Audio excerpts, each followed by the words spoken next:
Thank you, Barrie, very much. I always get a catch in my throat when I watch this video. It's good stuff. I think our Prime Minister, who's pretty good at public relations, could draw a lesson from what is done here. Anyway, tonight I want to, before I introduce my esteemed former Foreign Minister, Bob Carr, I'd like to simply, firstly, pay tribute to today's sponsors, Win Medical Services and Mr. Abdullah Aksu SNX Consulting. I also want to say that there are quite a lot of people here who I'd like to acknowledge, apart from Bob Carr, Barrie Unsworth, and there's the Honourable Justice Michael Pembroke from the Supreme Court, Judge Dale Kemp, a judge from the Federal Court of Australia, Jihad Dib, Shadow Minister for many things, skills, TAFE, youth. He really works very hard. Juvenile Justice, Shadow Minister assisting on multiculturalism. Joseph Laposta, CEO of Multicultural New South Wales, and then several Consul Generals. I won't list them all, but I'll say that they are from Austria, Brazil, the Russian Federation, the Consul General of the Democratic Republic of Timor-Leste, and we have trade and consular officer from Hungary, Zoltan Zabo. Is he here somewhere? No, yes, there he is, over there. Other consuls from India. We have the Tony Long, Commander Engagement and Hate Crimes Unit in the New South Wales Police Counter-Terrorist Command. Where are you? He's here. He's incognito, maybe he didn't come. Connor Dyson, a mate of mine, where is he? Connor, there he is, down here. Young chap who's on his way up through the Foreign Affairs establishment, maybe. CEO of Opera Australia, Rory Jeffs, is he here? Yes, good to see you. I'll sing an aria later for you. Rob Campbell, CEO of Ella Centre, is he here? Anyway, Ian Lincoln, my successor as President of the Australian Institute of International Affairs. Ian gets around. He works very hard and he's raised the profile of the Australian Institute to what is arguably the best foreign policy think tank in Australia. We've got the other people who I won't go into now, but quite a number of distinguished people, including my friend Adrian Morris, a senior consultant with Ashurst. Adrian, welcome. So having said that, I think it's time that I introduced Bob and we sat down and had a talk.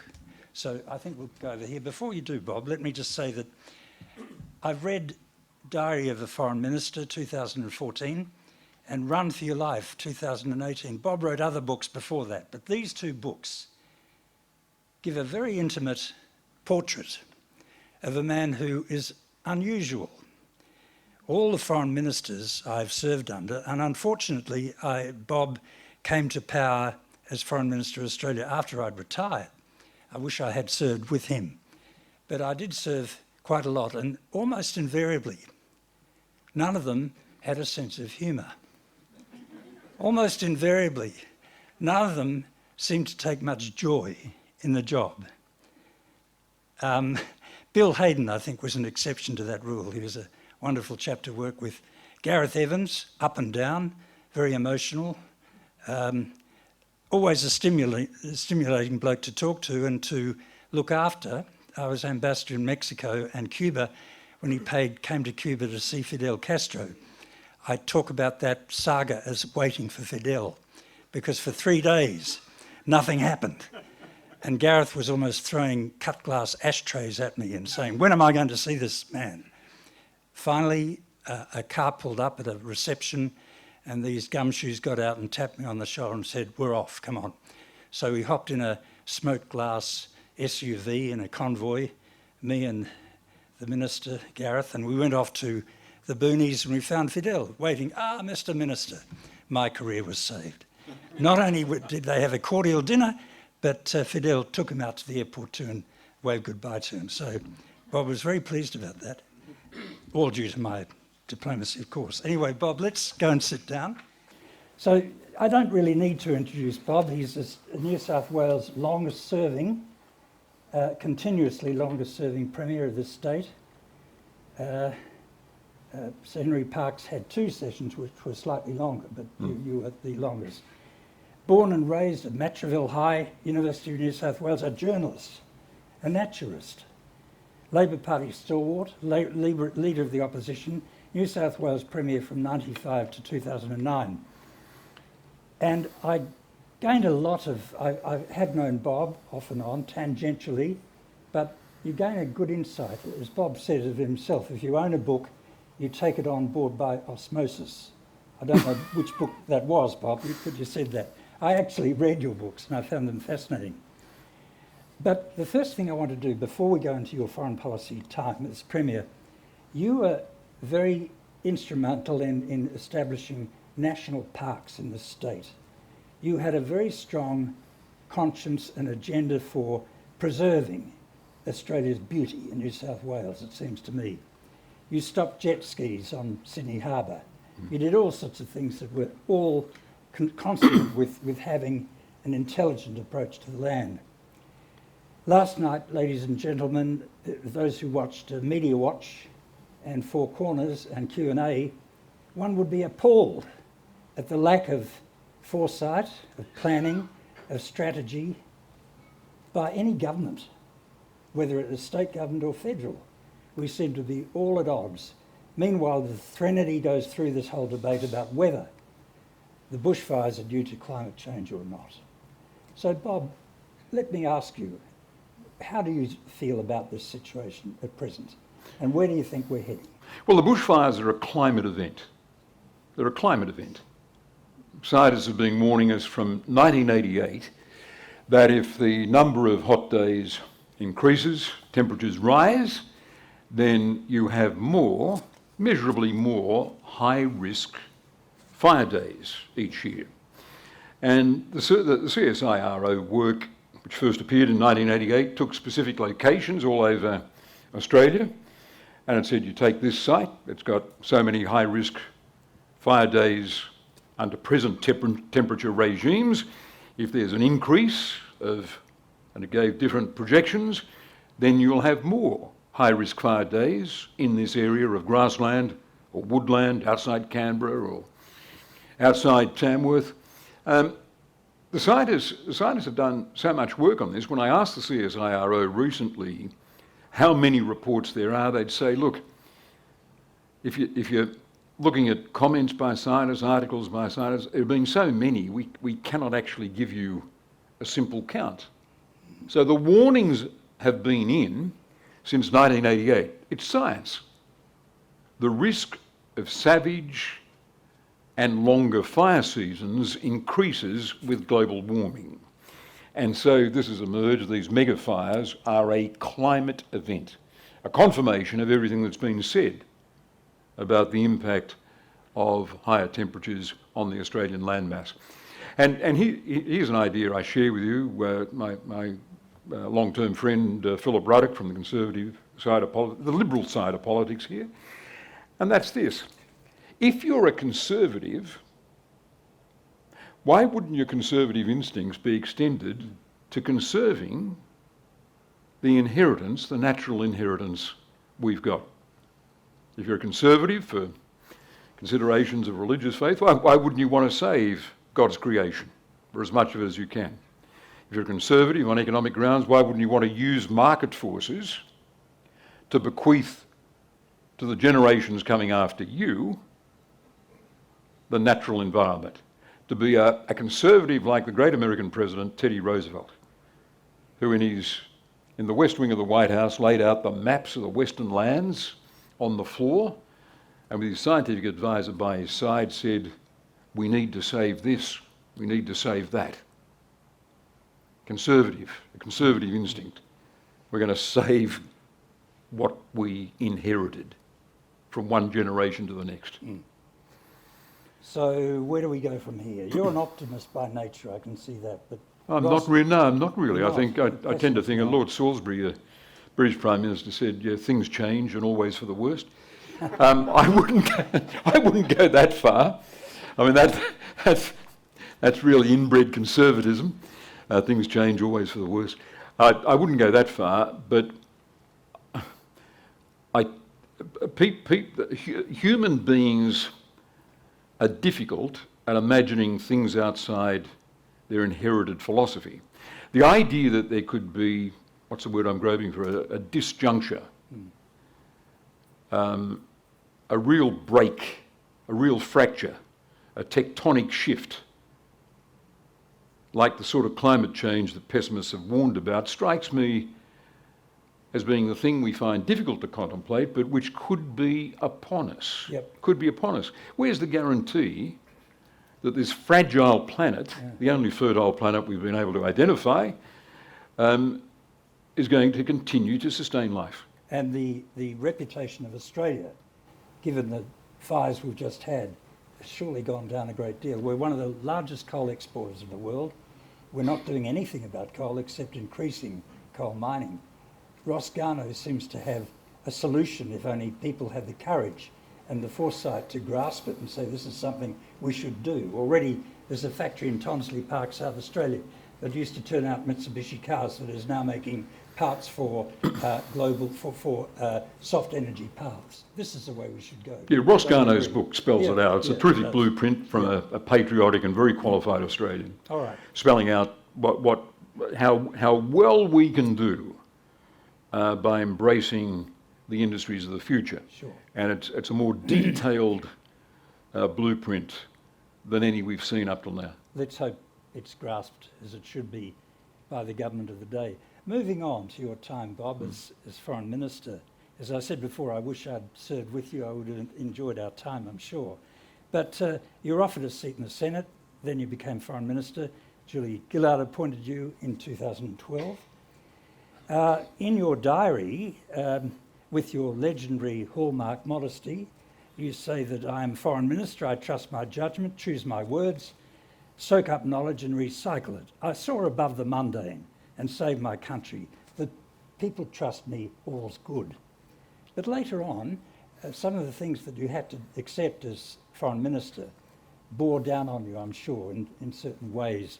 At one stage you said, I'm so tired from lack of sleep, I wonder if I can get the words out.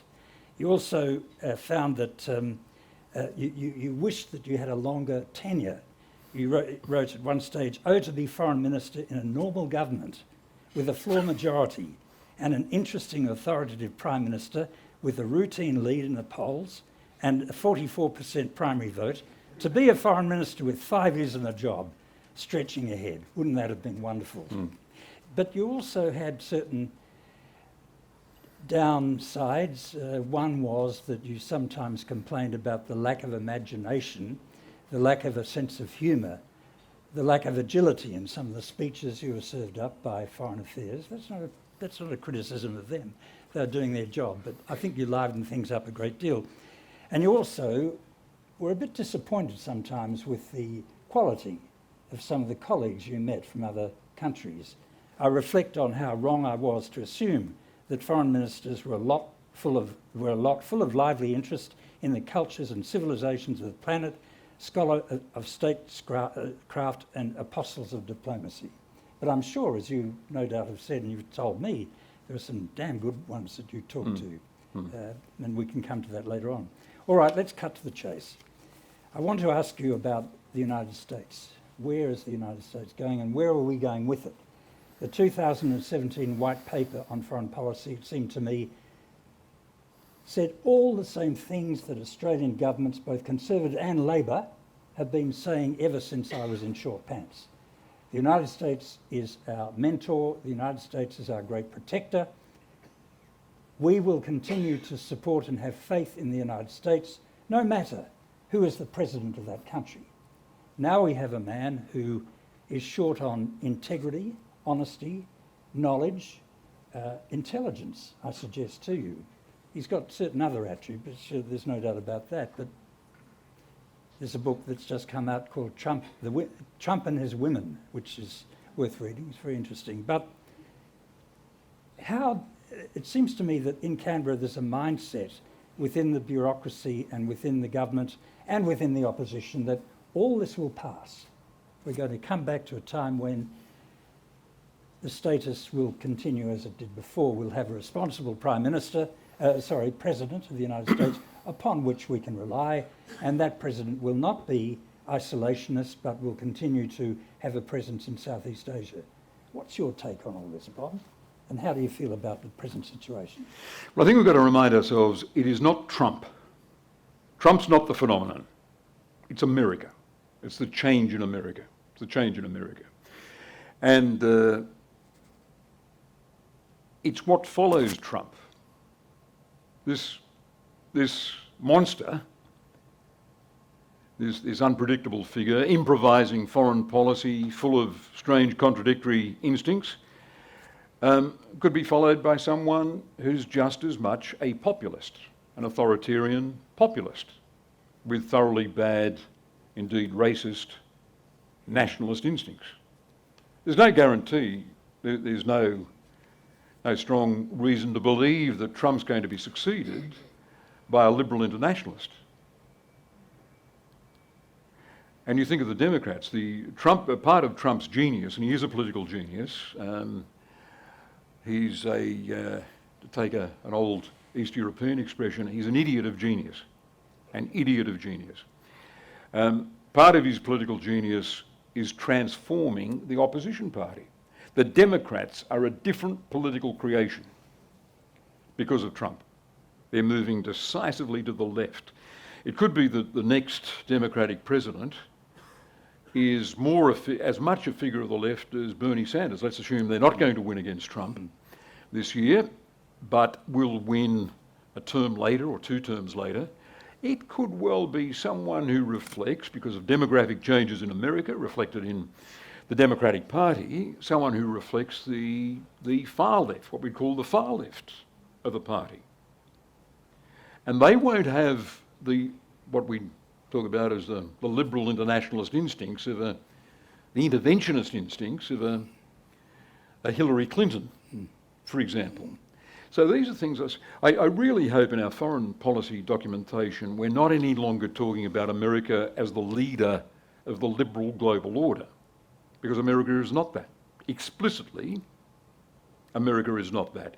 When America says we're going to stymie the World Trade Organization by not allowing the reappointment of judges, in other words, closing it down, not leaving it, but closing it down, you can't say America's the leader of a liberal international order, doing what it's done, hitting its allies, and hitting developing countries like India and Pakistan with increased tariffs. Developing countries that are saying, give us the privilege of giving our cheap exports to your supermarkets and to your consumers. Trump's saying no, because he's got an old-fashioned notion of protectionism. This America which pulled out of Paris and which has done the unthinkable, tearing up the agreement with Iran. JCPOA. Yeah, which was succeeding in holding Iran back from nuclear weaponization. Holding America back. Diplomacy in which Russia, China and the Europeans had invested, which was the greatest piece of diplomacy, extraordinarily difficult, pulled off by Obama and John Kerry, torn it up, with the result that the nuclear non-proliferation treaty is decidedly unravelling.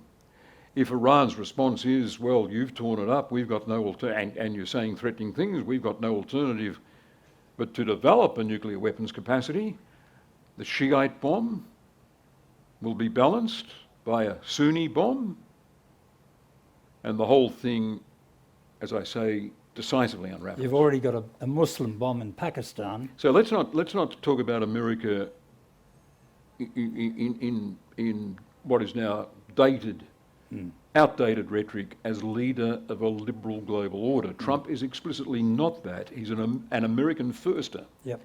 And in a sense, America is relegating that instinct that drove a lot of its foreign policy, the idea that America is exceptional among world powers. Its foreign policy is driven by a morality. Now, they never lived up to that, but it was an American self-image. Do as we say, but not he's- as we do. Yeah, but he's explicitly discarded that. Yep. All right. That's interesting, and I think that would resonate around this room. Let me now turn to China. Trump has trumpeted that he has a new trade deal with China. In this, he's got concessions for a greater amount of trade exports from the United States to China. Those exports themselves are as much as we export in a year to China. Where is the sympathy? Where is the understanding? Where is we are in alliance with Australia? It seems to me that this is a very damaging thing. Well, by the way, I hope our embassy under the leadership of Joe Hockey has got guarantees, because this is managed trade. This is not trade according to WTO rules.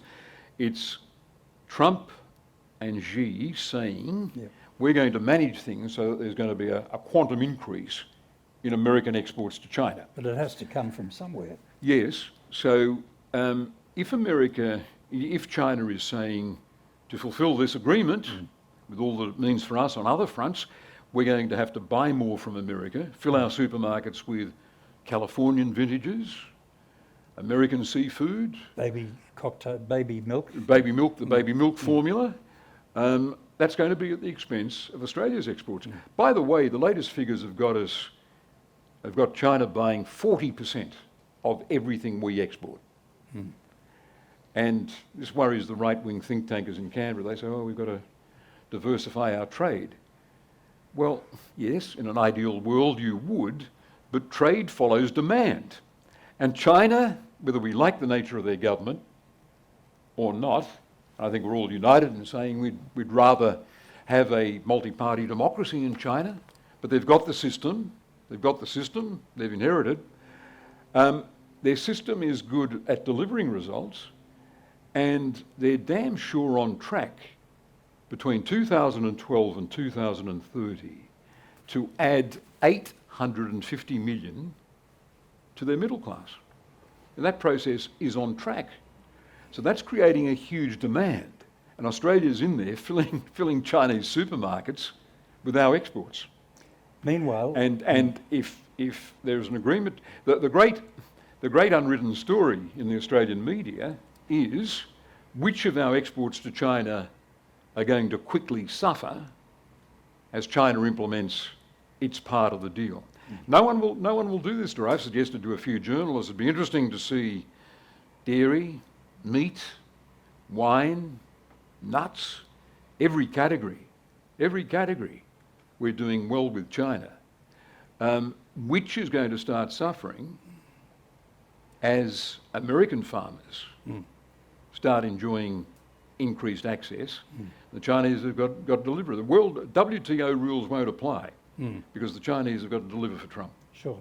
Meanwhile, we're not doing ourselves any favours by having in Canberra a neoconservative group of public servants, politicians and think tanks who attack China on human rights grounds and other grounds on the one hand. On the other hand, we have a Prime Minister and others who will give speeches from time to time saying China is a very important country and we respect the way that they do things. But the Chinese take great umbrage at any moral lecturing from a country like Australia. What's your take on what's happening in Canberra? Well, Richard, it's a good exercise to say, how would we respond if? Yep. How would we respond if they so attacked us? Andrew Hastie says China's an evil empire, and Joe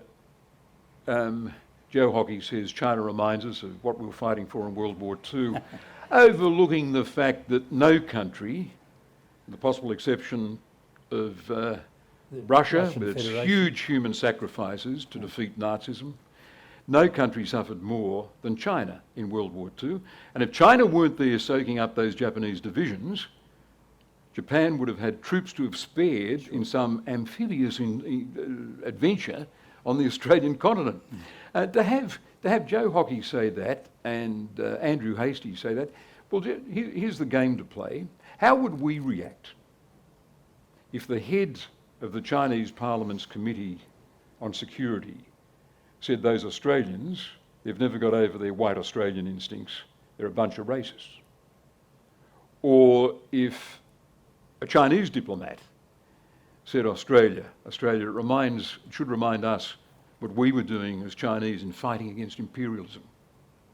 Now just the mirror image here, the nationalistic chest beating in Australia, the sounding off in Australia with indignation at what the Chinese were saying about us, yet the Chinese are expected to treat with forbearance what even Dennis Richardson, former head of Defence, ASIO and Foreign Affairs, has said has been hysterical talk.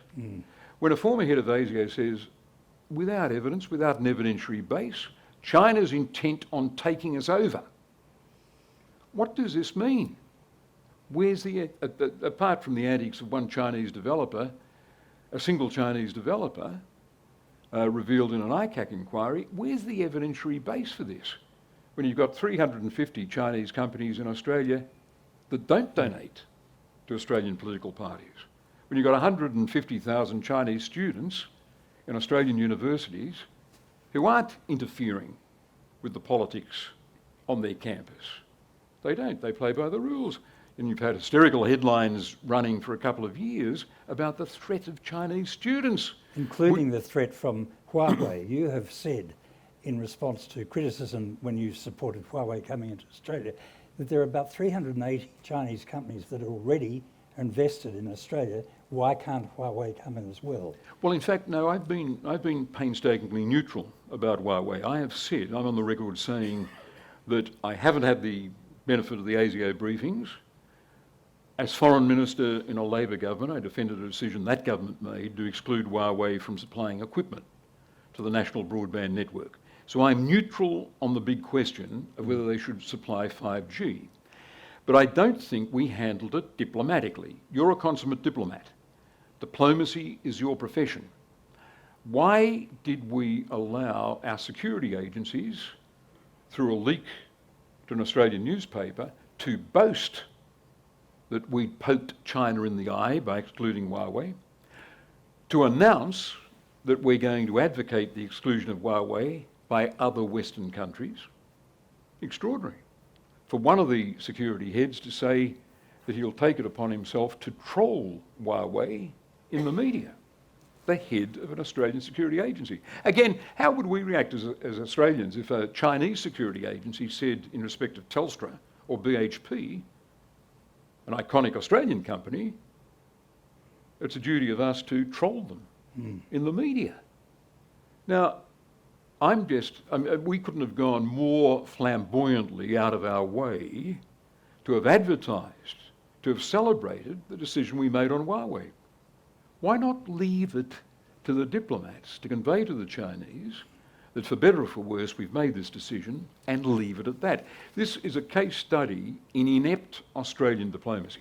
I'll come back to that later. We talked it up in a way that did damage to a Chinese company and suggested we were going to lead world opinion to exclude it further. Here's something to contemplate. The British, with MI5 and MI6 and their equivalent of our Signals Directorate, has reached a decision, reached it last week, that they wouldn't exclude Huawei. So our security agencies, in boasting they're going to lead a world campaign to lock Huawei out, a distinctly unfriendly choice of words to fling at our biggest trading partner, are now embarrassed, or should be embarrassed, by the fact that England's formidable security establishment, looking at the same set of data, has reached the mirror image opposite view. Sure. We have to move on, Bob, and I want to move now to the Middle East. You, to your great credit, persuaded Labor to abstain on the vote at the United Nations to give Palestine similar status at the United Nations. Now, that has become Labor policy, to vote in favour of a Palestine state, I understand from you. Meanwhile, we have Donald Trump coming up with a new formula for Palestine in which it becomes a set of disjointed colonies within the greater political state of Israel. It's an apartheid policy. And it seems to me that certainly the Palestinians will not accept this, and therefore, and that this leaves them in a situation where do we go from here? What do you make of this whole situation in Palestine? Well, I saw that charmer, Jared Kushner, on CNN last night defending this policy, Yeah. and the tears that sprang to my eyes were tears of rage. Yes. You've got the Americans who once, despite all the pressure of the Israel lobby in the United States, which is very formidable, the Americans under Reagan, under George Bush Sr., and even under George W. Bush, adhered to the notion that there should be two states. And John Kerry, under Obama, took that very seriously. Two states. Kerry made a big investment in it as Obama's second Secretary of State. And if you think about it, what other just solution is there than that mandated by international law, endorsed by the world community, officially at every level since the early 1990s, the Oslo Accord, the idea that you have peace by recognising Israel's security concerns and the aspirations of the Palestinian people. A Palestinian diplomat said to me, he said, you know, our fault has been that we've been unreasonably reasonable. Palestine's offer is that we will be a state, they've said this officially, without an army. We'll forgo an army. Like Costa Rica, I guess, the only other state in the world to say that, which meets every security requirement of Israel, because it gives them the capacity, without resistance, to enter a Palestinian state if they discern a threat. So here was the ultimate solution to this wasteful tension between Jew and Arab, Israeli and Palestinian. The idea of two states for two people. And the creation of a Palestinian state with a contiguous character, serious boundaries, with the withdrawal of those Israeli settlements established provocatively in the far eastern area of the occupied territory, would have created wonderful opportunities. A tunnel linked with Gaza, the resettlement of the distressed people of Gaza, an investment by the Gulf states, by the Europeans and by Americans in this new state of Palestine to will it to success, and the Israelis being able to say, with a new international character, we've participated in the establishment of a two-state solution. This is a great tribute to not only the character of Israel, but a confirmation of what has been a major force in civilization, the humanism of the Jewish people. Yep. It'd be a beautiful expression that the Jews are indeed a special people who've been able to say, we've achieved recognition, we've achieved reconciliation under difficult circumstances with Palestinians who were dislodged when we achieved our national character. It would lift their status enormously if that could happen. Absolutely. And in when I went to Israel several years ago when I was running the Middle East section, I was amazed at the free debate within the Likud and talking to people there, the social democrats in Israel at the time. A breath of fresh air after all the Arab states I visited. So this is now lost with Trump's plan, this hideous plan, which condemns Israel, and I'll say it openly, to an apartheid future. Because Israel, this sovereign entity, will embrace a majority Arab population, only able to retain, this sovereign Israel, its Jewish character, by denying the Arabs of the West Bank, who are now incorporated under the Trump plan, denying them the right to vote in national elections. As equal citizens. Yep, they won't have it. The only way Israel retains its Jewish character, which it's entitled to, is by incorporating Palestinians under this plan, but denying them the right to vote. Sure.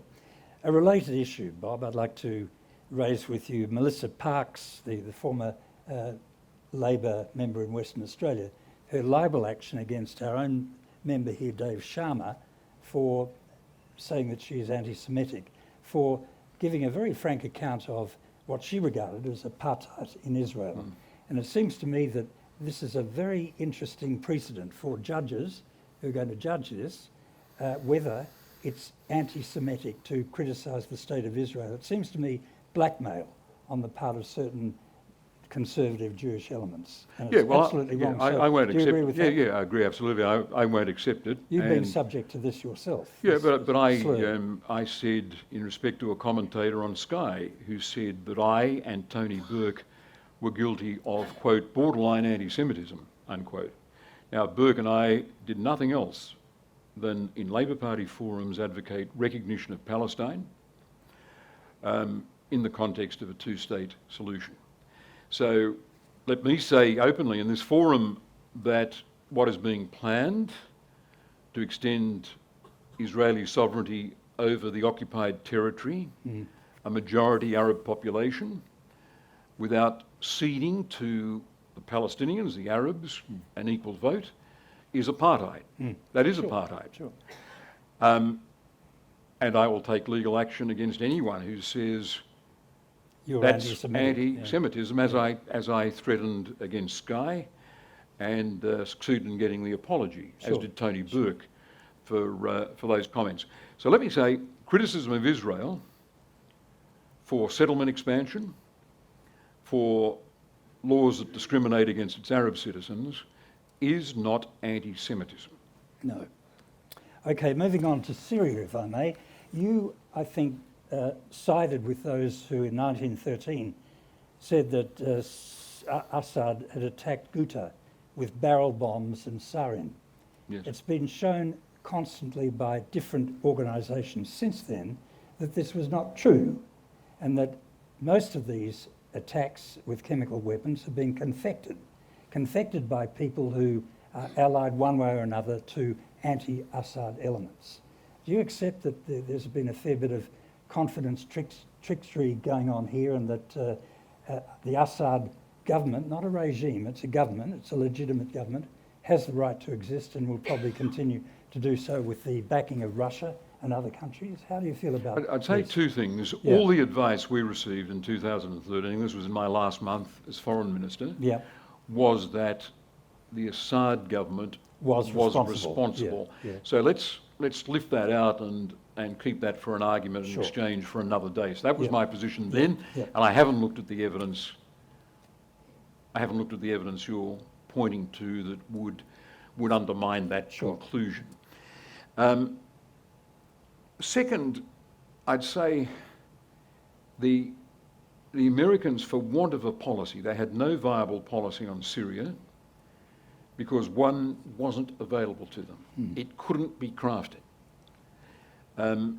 Hillary, who's got a feisty instinct, wanted to see some sort of American military intervention in Syria. Sure. And her president, and I think Obama's reputation goes up all the time, certainly in contrast with what succeeded him. But I think objectively, he showed very fine judgment as president. He overruled her. And indeed, the American Joint Chiefs formed the view that any American intervention would require a military commitment of 100,000 men and women. And after the experience in Iraq, they did not want to have that. And any halfway house of safe fly zones was impossible. For want of a policy, therefore, I had an exchange with the late John McCain. Kim Beazley, our ambassador, took me to meet him, and he's a very entertaining chap. We're in his Senate office, and it was the office of presidential candidate 1964 Barrie Goldwater. There were photos of Barrie Goldwater on the wall, and McCain said, the rather dry comment, he said, yes, he said, they like electing us as senator in Arizona, but they don't make us president. He'd had the same experience as Goldwater in being the Republican nominee and being defeated by a big margin. I said, but he was saying he'd spoken to Syrian refugees in Turkey, and he thought it was a terrible tragedy. And I said, yes, but Senator, what would you do? And he thought, and he said, well, he said, I'd do whatever Ronald Reagan would have done. He said, that's what we say. We always say that around this place, in these corridors. We always say we ought to do what Reagan done. I said, but Ronald Reagan faced a disaster when terrorists took over 100 American Marines' lives Yeah. in Beirut. 146. 146, terrific. You can see why this guy is a masterly diplomat. And Reagan pulled out. Reagan pulled out. I said to Henry Kissinger as well, I said, but this is 2012 or 2013, I said, but Henry, what would you do? And he said, I'd pick a side and back them. There was no side to pick.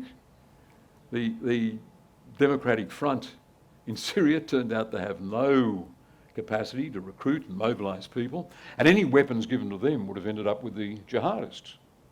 So America had no options, but America has got these interventionist instincts and a notion, often opposed by its military, interestingly, Yep. that military intervention will solve any problem. Yeah. And the armchair generals in its think tanks, think of all those neoconservatives who designed this war. It was going to be a lovely little war in Iraq, and the American forces would be welcomed with flowers and sweets, because a single guy in an expensive suit, an Iraqi exile, had visited all the think tanks and assured them that he was available as Prime Minister if American intervention would wipe out Saddam Hussein and it would be a popular government. They persuaded themselves that there'd be democracy, market economy, and a model that would be powerful, so powerful that Syria and Iran would instantly click into regime change mode following this easy invasion of Iraq. And of course it didn't happen. So this is part of American pathology. It's why America is capable, with all its great qualities, its humanitarian instincts, of being scatterbrained, and quite dangerous, and certainly hugely disruptive. We have to move world. on, Bob. I'm watching the time here, and my time master down at the back, my nephew, Ahmet Pollitt. Three last questions I've got for you, and take them however you like. You've been known to be against Australia having a human rights law. We're the only Western democracy that doesn't have one. We have now pressures by the mining industry and the wood chipping industry and the timber industry to punish people who come onto their land and protest about what they're doing. Have you changed your view at all? The second question is about Julian Assange. I want to ask you about let me that. answer the first Sure, one. We'll sure. get that Then we'll get clear that the air. Yeah. Look, I'm still opposed to a Human Rights Act. Because Why? Because it would, as I've argued endlessly, it would send more decision-making into the courts and out of the Parliament. There are a couple of things that are just nagging me a bit and making me, to some extent, think again. One is the power of our security agencies.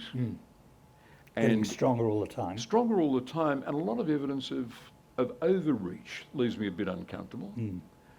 And the other is privacy in an age of internet and Sure.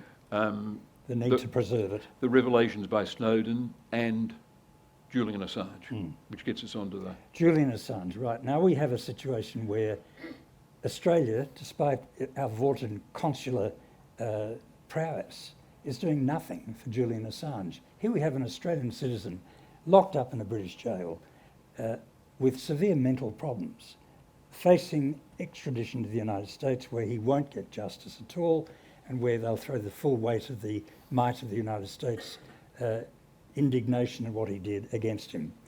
We're doing nothing about it. And yet we fulminate about this young Australian academic in Iran who is captured and we need to fix her, and we don't even know what she's guilty of. Yeah. Whatever you say about Assange, he was not a spy. No. He's not engaged in espionage. He published material. And in this strange ecology you've now got on the internet, it's hard to make a distinction between journalist and publisher, but he published material on the internet. And that material exposed American war crimes. Americans sitting in their helicopter picking off civilians. I challenge anyone to look at that footage. It's available online and not be repelled by it. And these Americans were getting permission to fire from their controlling officer, and you saw Iraqi citizens shot dead down below. And we only know this occurred because of this troublesome maverick personality, Julian Assange. And it's for that. It's not for interference in the US elections in 2016. None of the indictment against him refers to 2016. It's for that he's in a British jail, being handled pretty roughly by, I'm told, junior British judges. Until recently he was held in maximum security in very bad conditions. Yes. I wrote a letter to the Foreign Minister before Christmas saying I'd attend to this if I were you. Did you get a response? I got no response except advice from Geoffrey Robertson when I was in London a few weeks ago, saying that he has been moved to low security. Okay. An institution. How's his mental health? Much improved, according to Robertson. Much improved. But this really does justify our attention. And I've urged on the Foreign Minister that she speak quietly to her American counterpart to say, listen, this is an Australian. We're good allies, need I remind you?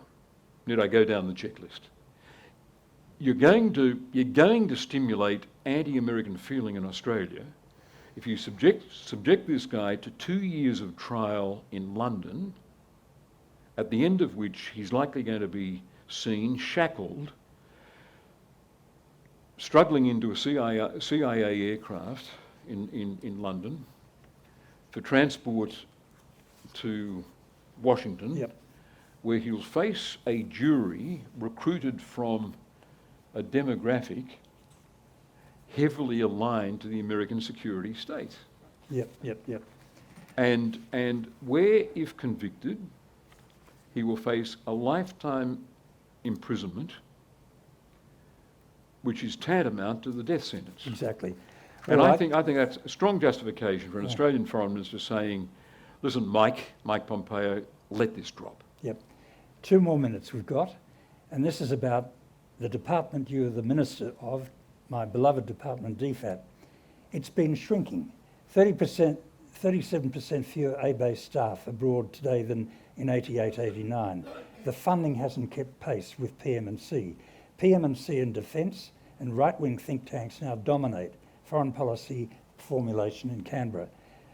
Really, it's become a process, a consular service almost, without any policy-making capacity, or very little, despite Francis Adamson being a top-class intellectual and diplomat.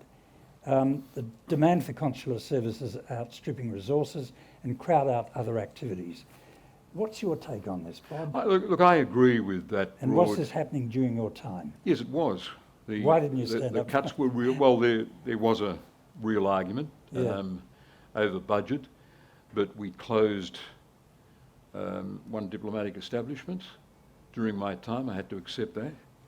I was fighting very hard to maintain the aid budget, the overseas development assistance. Which has shrunk all the time. And this is all about the international character of Australia. What sort of personality do we want to have? At the present time, last week I saw a comedian on British TV. It was some convoluted, drawn-out joke about how the Scots now felt superior to England because it was now looking so racist and prejudiced, and the Scots were exemplars of tolerance. And this Scottish comedian said, he said, if I wanted to be a racist, I'd go to Australia. It's sunny. It's sunny. I thought, this is a bit worrying, and everyone in London I came across was saying things about our position on climate. We're certainly, and I know in the US, we're certainly not seen among liberal thinking as remotely enlightened. You know, an American said to me, with real naivety, he said, well, why wouldn't you aspire to be a liberal country like Canada under Lester Pearson? Well, very few of us around can remember Lester Pearson, but a liberal middle power with some semblance of independence in our foreign policy. You think of what we could be doing on the world stage if we were committed to an international personality of a liberal outgoing Australia, yes, like Australia with Gareth Evans as Foreign Minister. Right now, people would say, well, we might as well be an American state. Listen, an American state would have too much independence to warrant comparison with our international personality now. We're behaving like an American territory, somewhere in Micronesia or Puerto Rico. We've got that sort of character. And I think it's a complex problem. To be fair, to be objective about this, under Labor, we were dealing with Hillary Clinton and Barack Obama, and before that, Clinton. And we had an easy rapport with those administrations. Under John Howard, he was dealing with George W. Bush, and it was all barbecues at the Crawford Ranch and Bush's appreciation of Australia plunging in for the first stages of the Iraq invasion. And that was very comfortable. That became very close, and we got increased visa access and progress on a free trade treaty as a reward. The fact is, under both sides of politics, we've got out of the habit of being able to have healthy disagreements with our American ally. That's the difference. And the idea has grown up in Canberra that to be an ally of America means you can never depart from America. So, for example, right now, we're not speaking out saying these are our disagreements with the Trump plan for Israel-Palestine. And there's room for Australia to say something that would enhance our status and our reputation and be absolutely morally valid. And there are other areas as well. Why did Scott Morrison, who's toned down the ideological, quite nutty anti-Chinese rhetoric that took hold in 2017 under Malcolm Turnbull, Morrison, to his credit, has toned that down. Why did he give the impression when he was in America that somehow we're on America's side in the trade war that Trump has opened with China? How could we, Australia, with China buying 40% of everything we export, allow it to be said that we were somehow joining with America in its gripe against China? I mean, we ought to be saying at every opportunity, our trade relation with China is very satisfactory, and we look forward to China continuing to liberalise and open its economic system, as it's doing. Just as we are friends with Iran, we've got good trade balance with Iran, we've got an embassy in Iran, the Americans don't. Why, therefore, do we automatically join the American So force there's some Iranian member of parliament who said, when we so readily committed to sending a naval vessel to the Gulf, who said almost plaintively, why is Australia doing this? What is Australia's argument with us? For goodness sake, we've got a big interest as a middle power in the strength, the robustness of the Nuclear Non-Proliferation Treaty. And we should have been making it very clear, and again within the bounds of alliance loyalty and respect for Washington, that we, on principle, disagree with what he's done with that international agreement. Now, right now, we made the commitment to send the vessel up there, and Trump has changed the nature of the disagreement with Iran. We are rather vulnerable, I think, if there's a further worsening in that relationship. It's a very dangerous game, the whole thing. But Bob, as you've said in a diary of the Foreign Minister, you said, it's interesting when I talk to my ASEAN colleagues, they're curious about why we have such a close relationship with the United States. They're not critical, they're just curious. They want to know more about it. Yeah, in Jakarta and in Bangkok. That's right. And in Kuala Lumpur, I had those conversations talking to media commentators and think tankers and academics. They're just politely curious. They said, why would Australia want to be? And I'm paraphrasing, that bound the United States. Their expectation was that we could be more creative in our foreign policy. And right now, looking at the 10 ASEAN powers, even Singapore has struck out to the 11. Has that come through? It's finally happened. Even now, Singapore has said it will develop its own indigenous national interest-based policy towards China, a bit of distress from Washington, but their approach to China is measurably different from ours, which is so deferential And we could learn to a the lot from US. them. Yeah, the Singaporeans are pursuing a distinct national interest. It just strikes me, I'm not going to overstress the China thing, and I'm not uncritical of China, on Xinjiang, human rights, treatment of dissident lawyers for dissidents in China, and a number of other things. But it just strikes me as curious that of all America's allies, we're the ones who've decided to be most adversarial towards China, more than Japan, for example, and more than India, which is not an ally but a partner. We haven't had time to discuss India. That would have been a very interesting conversation, but our time is up, Bob. And I want to say thank you so much for a very engaging discussion. I've walked the floor sleepless nights thinking what I'm going to ask Bob, our minister. Well, I've been sleepless for a month anticipating What I'm going your to ask searching questions. And I hope you would. He rang me this afternoon to say anxiously, what are we going to talk about tonight? No. But Bob, thank you so much. It's been enlightening and a privilege. Thank you. Thank you.